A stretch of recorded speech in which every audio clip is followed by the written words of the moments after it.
Hello everyone, welcome to English is Easy with DG, a platform for learners of English.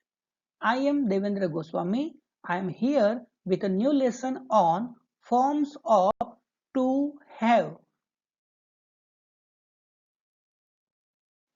Forms of to have.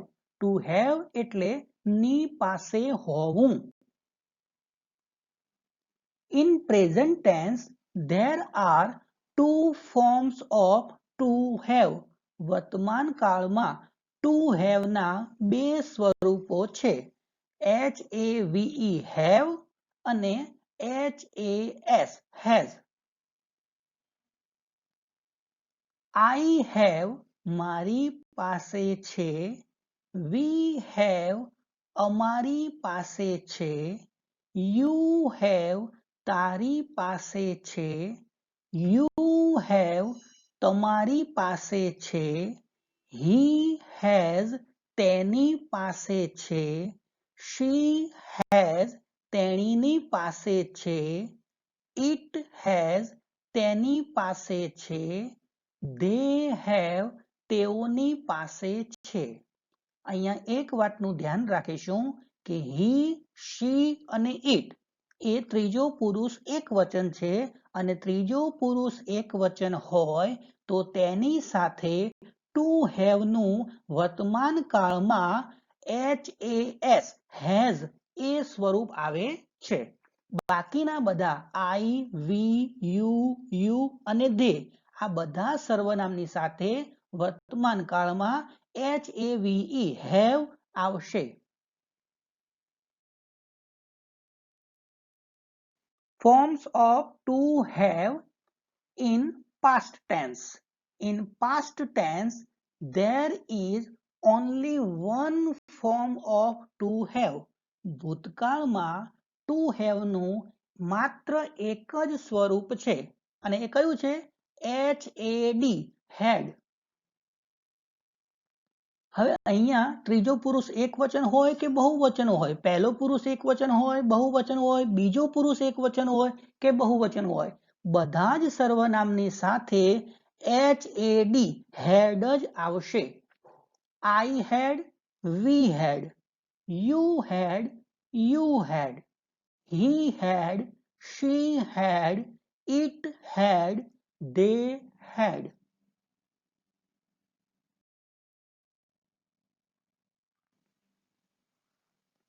In future tense, there are two forms of to have. ભવિષ્યકાળમાં to have ના બે સ્વરૂપો છે. shall have અને will have. આપણે પહેલા જ ચર્ચા કરેલી છે આગલા વિડીયોમાં કે I અને we આ બંને સર્વનામની સાથે shall આવે છે જ્યારે બાકીના બધા સર્વનામની સાથે will આવે છે. I shall have, we shall have, you will have,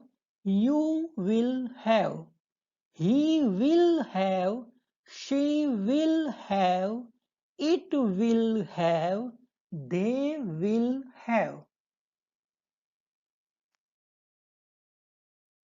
Let us see certain examples from present tense. I have a book. મારી પાસે એક પુસ્તક છે. We have books. અમારી પાસે પુસ્તકો છે. You have a pencil. તારી પાસે પેન્સિલ છે. You have pencils. તમારી પાસે pencils છે. He has a vehicle. તેની પાસે એક વાહન છે. She has a vehicle. તેણીની પાસે વાહન છે. It અહીંયા it એ આપણે cow એટલે કે ગાય માટે વાપર્યું છે. It has long horns. ગાયને it એટલે ગાય, ગાયને લાંબા શિંગડા છે. They have vehicles. તેઓની પાસે વાહનો છે. ધે અહીંયા ધે કાઉ નું બહુવચન કાઉઝ એના માટે વાપર્યું છે. ધે હેવ લોંગ હોર્ન્સ એટલે જે પેલી ગાયો છે એમની પાસે લાંબા શિંગડા છે. Let us see examples from past tense. I had a holiday yesterday. ગઈકાલે મારે રજા હતી. We had a holiday yesterday. ગઈકાલે અમારે રજા હતી. You had an umbrella. તારી પાસે છત્રી હતી. You had umbrellas. તમારી પાસે છત્રી હતી. He had a pen. તેની પાસે પેન હતી.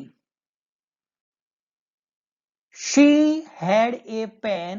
તેણીની પાસે પેન હતી. It અહીંયા it એ રૂમ માટે વાપર્યું છે. રૂમ એટલે ઓરડો. It had a window એટલે કે રૂમ ઓરડાને એક બારી હતી. They had pens. તેઓની પાસે પેન હતી.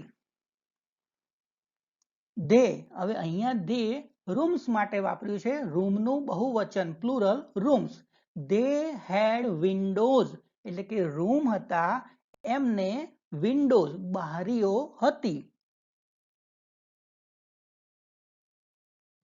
Let us see examples from future tense.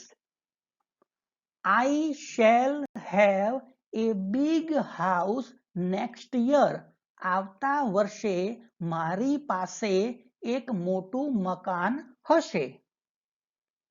We shall have holidays in summer. ઉનાળામાં આપણી પાસે રજાઓ હશે.